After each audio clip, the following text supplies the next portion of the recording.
Right then, have you ever been completely, well, floored by a painting? Felt it communicate something really profound without a single word?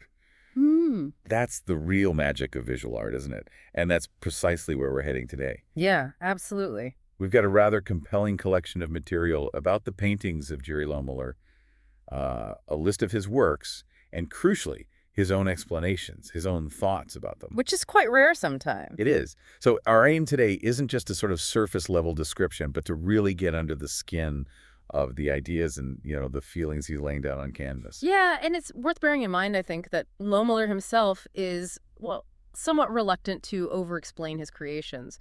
He feels it can diminish the mystery that makes them so engaging?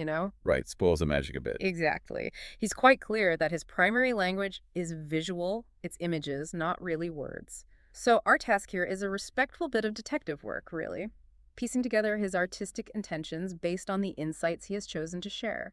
Absolutely, a careful exploration. So today we'll be properly digging into 10 of his paintings. Mm-hmm. Uh, Risk of Magic, Human Sensation, Fools Rule the World, Fortuna Lobulis, Mm-hmm. Love Over Time, In the Meantime, Hiatus, Stop Killing Yourself, The Molecule of Arrogance, and finally, A Different Same. Quite a list. It is. Where do we start? That's kicking us off with the first one. Risk of Magic. Now, Lohmuller explains that this piece is about how exaggerating magic, those really grand illusions can actually lead to a sort of teleportation of reality, Yeah, or even a blurring of time, he says. All just to impress the public? wowing the crowd. Exactly. And what's particularly fascinating here is his suggestion of a genuine danger in this kind of spectacle.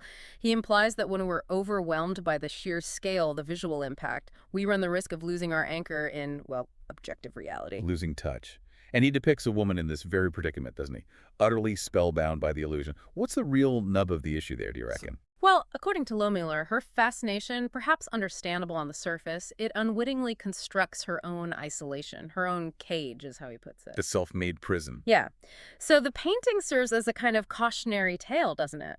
Highlighting the potential pitfalls of becoming too consumed by illusion, by surface appearances. It makes you wonder, doesn't it, if Lohmuller is suggesting we should be a bit wary of, well, any grand narrative that threatens to pull us too far from the everyday. I think that's a fair reading, yeah. Definitely food for thought. It certainly is. Right. Moving on to the second painting, Human Sensation. This one sounds like a proper panorama of emotions. Definitely.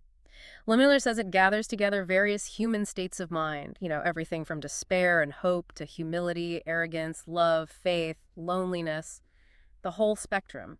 And all of this, he notes, is under the dominion of a universal totem, which he portrays as an eagle. Yeah, the eagle overseeing it all. And what's rather intriguing is his inclusion of a statue of Voltaire. He describes Voltaire as an exponent of cynicism. Ah, interesting. So not just the raw emotions, but a kind of critical perspective, too. Exactly. It introduces another dimension, perhaps a more detached viewpoint alongside these more visceral experiences. It raises the question, doesn't it? Does this cynical figure act as a counterpoint to the more, say, romantic or idealistic emotions depicted? Yeah. He also mentions using a multispatial frame. What's the thinking behind that, do you reckon? Is it just an artistic choice, or? Well, as he explains it, the multispatial frame is a deliberate choice to try and represent the sheer breadth and scope of human emotions. He felt a single conventional frame just wouldn't cut it, wouldn't be sufficient to capture the full spectrum. Okay, I see. So it's a visual way of hinting at the vastness of our inner lives. Precisely. And he also points out this is the third time he's tackled this particular theme, which suggests it's a subject that really resonates with him, keeps drawing him back. Right. So the key insight here is this visual attempt to grasp the wonderfully complex, far-reaching nature of our human emotional world. All right. Let's have a look at number 3. Fools Rule the World. There's a bit of a backstory to this one, isn't there? Sounds intriguing. Indeed. Apparently, a friend of Lohmuller's had a particularly rotten day at work. This was about 25 years ago. And in a moment of frustration, demanded a painting on the theme of the madmen who rule the world. Just like that. Just like that. And this painting was the direct result of that outburst. Brilliant. And it's absolutely loaded with symbolism, using a chess analogy, as I've got it right. Can you unpack that for us a bit? Certainly. So in the background, he places the rooks, quite isolated. Right. Then the fools, or bishops, and he makes a rather clever point here, that in Romanian, Bishops are called nebuni, which literally means fools, Ah, clever wordplay. isn't it? So these fools frame the globe. Hmm. Then there are very few pawns, and even they, he notes rather darkly, will eventually be beheaded. Very. The king is depicted losing his head while gambling, and the queen, representing the knights or horses, is decaying. And all of this, the whole scene, is playing out under a mask, which he says represents the deceptive appearance of things. So what you see isn't necessarily what's really going on. Exactly. And he also mentions this is the sixth version of this painting, so it's clearly a theme he's returned to quite a few times. It's a pretty pointed commentary, wouldn't you say, on those who might be seen as, well, lacking in sense holding positions of authority. Definitely. With appearances perhaps masking a more unsettling reality. Now let's turn our attention to Fortuna Labialis, which, as the Latin suggests, means fortune is changeable. Hmm. Sounds like a dip into the unpredictable nature of luck. Precisely.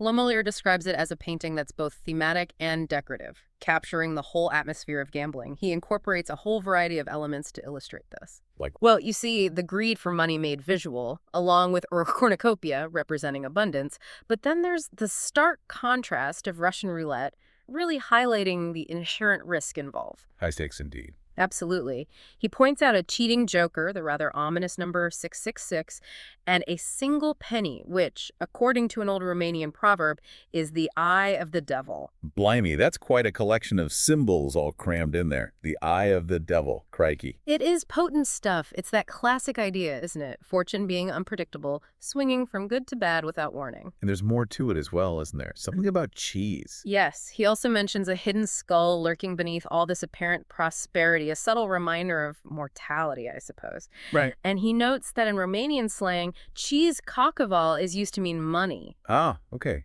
Like dough or bread in English. Exactly. And finally, perhaps with a touch of irony, he includes a mousetrap. So the core insight here is this vivid depiction of the volatile nature of fortune and the inherent dangers lurking within, the pursuit of wealth and the thrill of the gamble. Right, then painting number 5 is Love Over Time. This one seems to take a more reflective stance, perhaps. I think so. Lohmuller explains that this painting represents the essence of love as it evolves across different periods. It's depicted through exhibits, almost like you'd find in a museum or gallery. Okay. And his focus is on a young boy who is a visitor in this gallery. He describes him as being quite desperate as he gazes at what awaits him in the future regarding love. Poor kid. Sounds a bit daunting. It does, doesn't it? He also notes that it's an ambient painting, suggesting it's really intended to create a particular mood or feeling, rather than tell a strict story. So it's a contemplation on the journey of love through the ages, and perhaps the anxieties and uncertainties that come along with it. Next up is In the Meantime, which also sounds like it has a strong sense of narrative woven into it. Another ambient piece. It is, yes. Yeah. He calls this one ambient, too. The central figure here is a child who is desperate to know what their future holds. That childhood curiosity. We've all been there. Absolutely.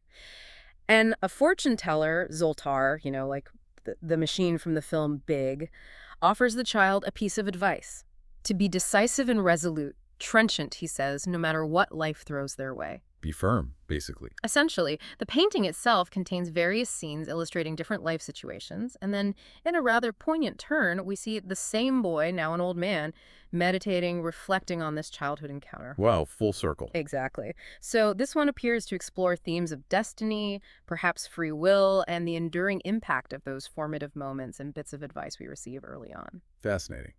Moving on to number 7, Hiatus. This sounds like it delves into the more personal struggles of the artist himself.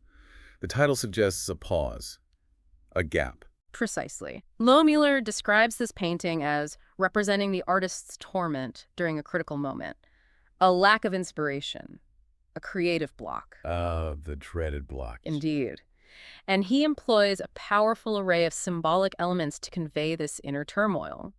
There's a threatening scarecrow, a destroyed cello perhaps symbolizing a loss of artistic voice. Makes sense. Desperate hands reaching upwards towards the sky. He also includes a poppy, a symbol of opium, representing a temptation he is resisting, perhaps an easy escape. Right. The temptation to numb the struggle. Exactly. And there's a monkey present, seemingly mocking these struggles. It paints a rather bleak picture of the artist's internal battle, doesn't it? It certainly sounds quite stark, quite raw. But there's also a glimmer of resilience in there, isn't there? Something about rowing. Yes, absolutely. Despite the obstacles which are symbolized by weights, the artist is shown continuing to row. He's using a wishbone, that traditional symbol of good luck, Hope against hope. and he's rowing on a piece of toast, which Lohmuller says represents simplicity and everyday sustenance, his daily bread, as it Our were. basic needs. So the key insight here is this really raw, honest depiction of the creative struggle, the allure of escapism, but also the persistent presence of hope, that drive to keep going even in the midst of an artistic drought. Powerful stuff. Right, we're on to number 8, Stop Killing Yourself. That title is certainly direct, suggests commentary on the world around us. Very much so. Lohmuller explicitly states that this painting is a critique of contemporary society and, well, the violent dual nature of humankind. Duality again. Yes. He uses the stark juxtaposition of good and evil, for example. A sniper lurking within a beautiful bush of roses. Wow, that's a strong image. Isn't it? He also incorporates historical references ranging from the fall of Zeus, sort of mythological decline, right up to the remnants of the Twin Towers, highlighting this sense of ongoing tragedy or perhaps failure. It's a rather uncomfortable reminder of humanity's capacity for both beauty and destruction. And there's a rather unsettling element involving the viewer's perspective too, isn't there? Something about a porthole. Yes, that's right. He points out that the viewer also sees the shooter through a porthole. The implication seems to be our own potential for this duality, our own capacity for both good and bad. It sort of compels us to consider, who will act first. Placing the viewer right in the frame, implicated. Exactly. He even includes a wolf in the scene, expressing its disgust at what is unfolding. It's a really confrontational piece, I think, forcing us to confront our own nature and the violence that surrounds us. It certainly sounds thought-provoking in a rather unsettling way. Okay, let's move on to number 9, The Molecule of Arrogance. This one seems to take aim squarely at human hubris. That's spot on. Lohmuller describes it as yet another painting that critiques human arrogance, specifically our disregard for nature and our self-proclaimed kingship, our superiority over other species. How does he show that? He uses this potent image of a man seated on a grand golden throne, looking very important, but he doesn't even realize he's in the rather undignified position of jumping through a circus rubber wheel. Huh. Like a performing animal. That's quite a deflating image of supposed grandeur, isn't it? It really is. It cuts right through the pretense. And the animal kingdom gets a bit of a symbolic promotion here, doesn't it? Does it? How so? Indeed. A monkey, representing primates, is depicted holding a key, symbolizing their potential intellectual superiority, perhaps. Let's find twists. And Lohmuller notes that the monkey is the only animal that meets man's gaze directly and defies him, holds his ground. A small act of rebellion. You could say that.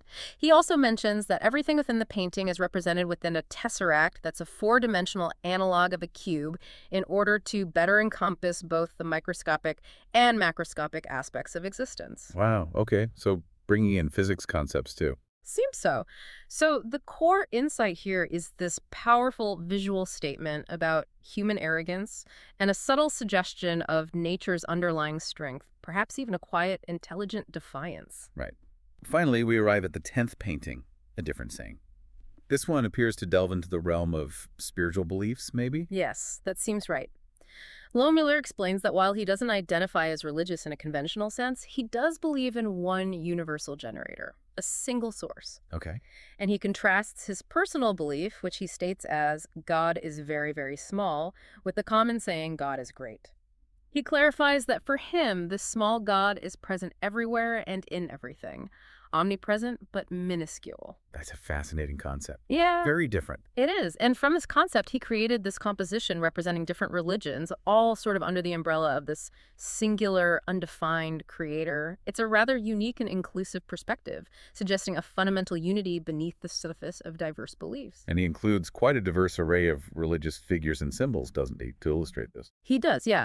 Starting from the top left, he lists Shiva, Isis, Zarathustra, Christ, and Chichen Itza, the Mayan pyramid. Then, on the left side, moving downwards, there's Muhammad, whose face is deliberately obscured, as is traditional. Right. Baphomet, the Torah, with the inscription Javeh, and another less clearly defined deity figure. He also notes that all of these are contained within a curvature of time and space. So bringing in physics again, tying it all together? It seems like it. It's a very inclusive and, yeah, rather unusual vision of a fundamental oneness underlying the multitude of religious expressions we see across the world. Well, that's been a truly fascinating journey through Gyuri Lohmuller's artistic world. By me. We've touched on everything from, personal anxieties and critiques of society to reflections on love, destiny, and even the nature of belief itself. Absolutely. It really makes you appreciate the power of visual language to tackle such weighty themes, doesn't it? It really does. It's remarkable how he translates these complex ideas and emotions into visual metaphors that can resonate so deeply, so immediately. Yeah. It really prompts you to consider which of his artistic insights, which images strike the strongest chord with you personally, which ones make you stop and think. Indeed. So here's a final thought perhaps for you, the listener, to mull over. How does the very act of giving abstract concepts of visual form, as Lohmuller does so powerfully in his paintings, actually alter the way we grasp and feel them? Does seeing arrogance as a man on a throne jumping through a hoop change how you perceive it? Good question. And could taking inspiration from his approach, perhaps attempting to translate your own complex thoughts or feelings into visual metaphors, even just in your mind's eye, offer you a completely new lens, a new perspective through which to understand your own world and your place in it?